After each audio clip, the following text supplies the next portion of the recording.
Assalamu alaikum student. This is the lecture of class 6. Date is 30th June 2020. Day is Tuesday. Maths chapter 7 exercise 7D. Today we will do question number 3. We already done up to question 2 all parts.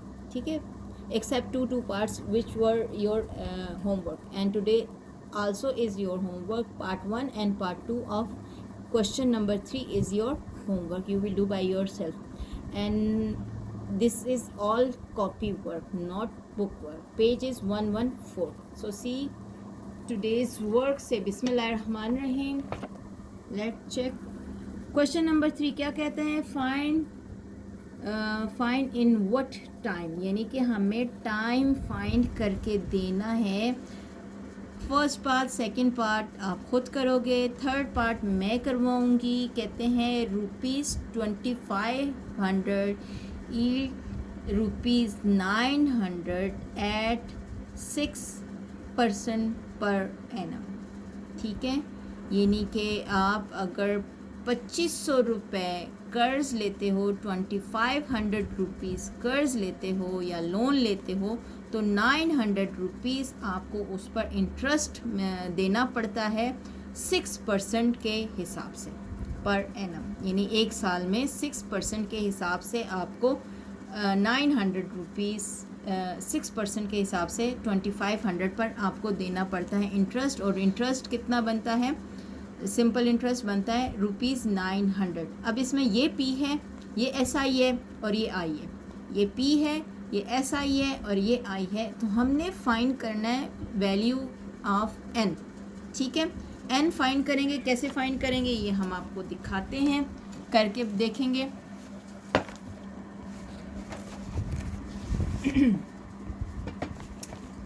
देखें question number 3 का third part.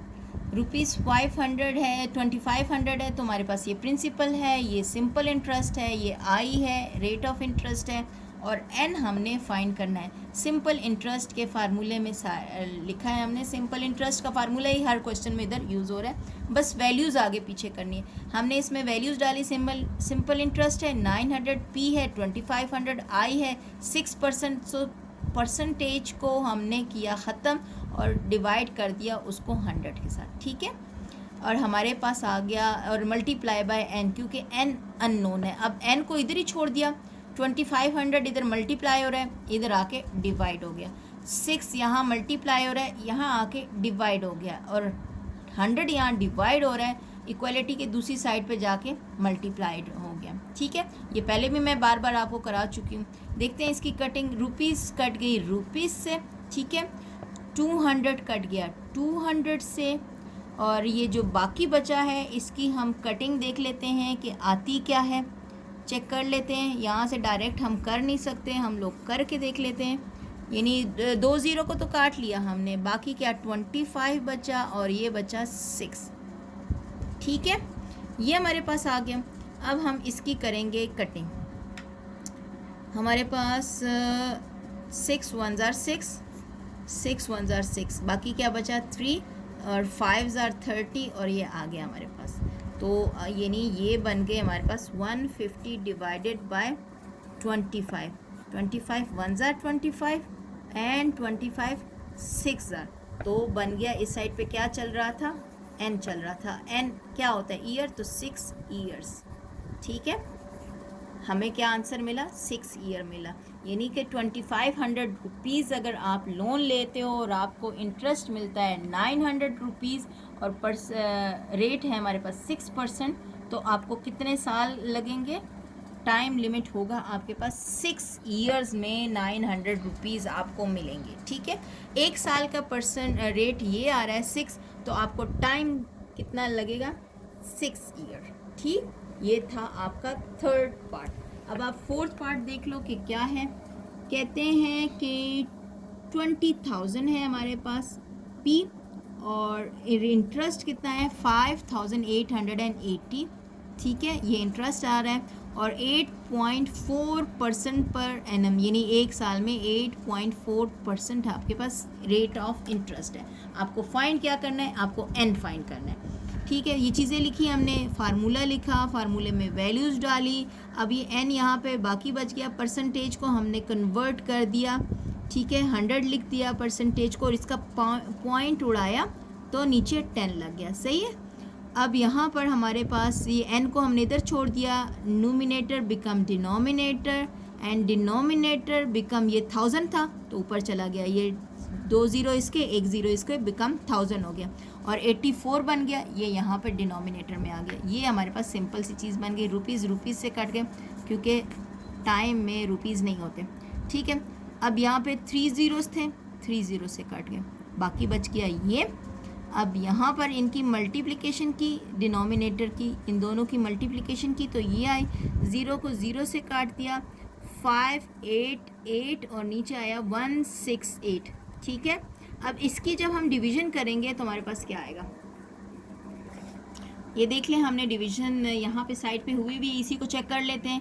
588 divided by 168, 168 3 time 504, 3 time 504, इसको minus किया, हमारे पास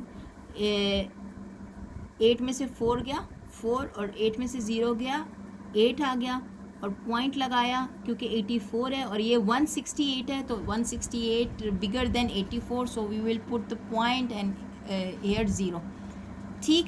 तो 840 बन गया, 840 बन गया, तो यहाँ हमारे पास तो होल में कितना आ रहा है, 3 आ रहा है, तो 3 ईयर्स तो होल हो गए ना, 3 साल तो पूरे पूरे, और जो पॉइंट के बाद जो लगेगा वो मंथ में कन्वर्ट हो जाएगा, ठीक है, यानी वो मंथ होंगे, वो ईयर नहीं होंगे, वो मंथ होंगे।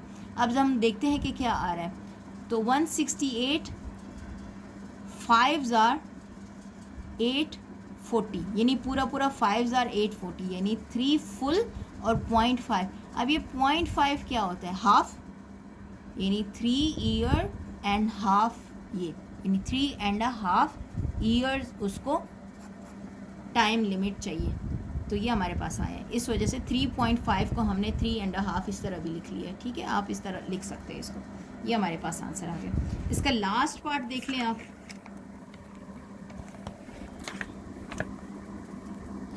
24,750 हमारे पास प्रिंसिपल है एंड 12,375 हमारे पास सिंपल इंटरेस्ट है, 5% रेट ऑफ इंटरेस्ट है हमारे पास 1 ईयर का, और ये हमारे पास एन हमने फाइंड करना है। हमने फार्मूला लगाया, फार्मूले में वैल्यूज़ पुट करी, परसेंटेज के हमने साइन को हटा के 100 लगा दिया, ठीक है, और यहाँ पे कोई पॉइंट नहीं था कि हमने पॉइंट हटाना हो।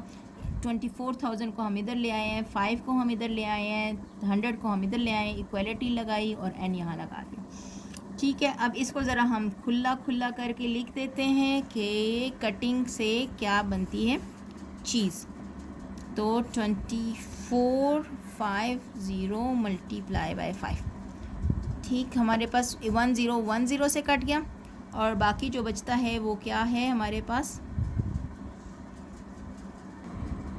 अगर हम इसके, हमने 0 को 0 से काट दिया, ये 1000 और ये 5000, इसी को हम 5 से मल्टीप्लाई करें तो हमारे पास ये आता है 5 से कट गया, तो हमारे पास क्या बच गया, ओनली 10, तो 10 ईयर्स हमारे पास आ गई है। मैंने क्या लिखा, इज़ इक्वल टू 10 ईयर्स, ठीक है। टाइम हमारे पास क्या आया, 10 ईयर्स।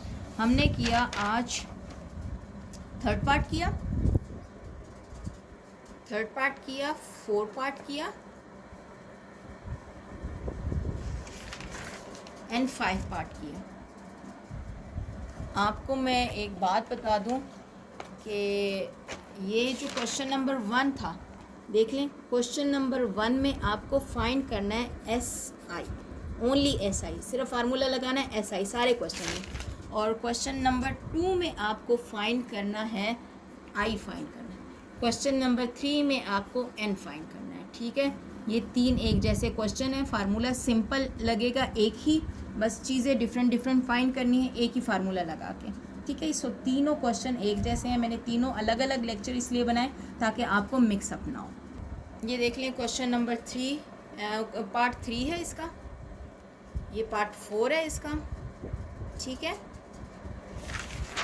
और ये पार्ट 5 है। अगर पिक्चर रोटेट भी कर जाती है ना तो उसको इसमें इतना घबराने की ज़रूरत नहीं है। कभी कभी मोबाइल की पिक्चर रोटेट हो जाती है रिकॉर्डिंग करते हुए भी, तो इतना परेशान होने की ज़रूरत नहीं है। और मुझे पता है 6 क्लास मैनेज कर लेती है बहुत अच्छे तरीके से।